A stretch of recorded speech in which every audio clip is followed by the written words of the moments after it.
আসসালামু আলাইকুম সুপ্রিয় দর্শক, আজকে আমি আপনাদের নিয়ে আসছি আমাদের চিতল ইউনিয়নের গুরুত্বপূর্ণ একটা চকে। আপনারা দেখতে পাচ্ছেন যে এখানে এই যে ধনিয়া দেখা যাচ্ছে। ধনিয়াগুলো অলরেডি এই যে ফল আসতে শুরু করছে, বড় বড় ফল এখানে রয়েছে এবং সম্পূর্ণ চকে কিন্তু ফসল পাকতে শুরু করছে।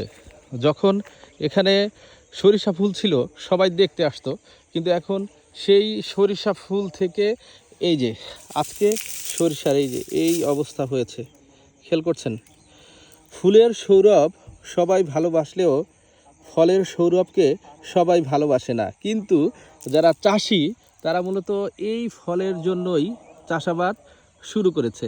এখন বিকাল, আর 1 ঘন্টা পরেই সূর্য ডুববে। তো এমন অবস্থায় আপনাদের দেখাতে নিয়ে আসলাম আমাদের এই চাকে। দেখুন ওই যে দূরে অনেকে সরিষা তুলে ঘরে নিয়ে যাচ্ছে, পাখিগুলো ডাকছে, চারদিকে শুধু কিচির মিচির শব্দ। ছোট ছোট পাখি এদিক সেদিক দুলছে।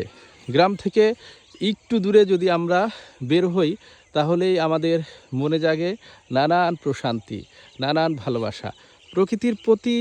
এই যে এরকম ভালোবাসা, যেটা আমাদের মনের খোরাক, আমাদের হৃদয়ের খোরাক। এই ভালোবাসা থেকেই মূলত প্রকৃতিকে ভিডিও করা, প্রকৃতির বিভিন্ন অংশগুলো আপনাদের সামনে শেয়ার করা। বন্ধুরা, এরকম প্রকৃতি যদি আপনারা নিয়মিত দেখতে চান তাহলে অবশ্যই আমার এই পেজটি লাইক, কমেন্ট এবং শেয়ার করে জানিয়ে দেবেন। আজকে এখানে শেষ করছি। আল্লাহ হাফেজ।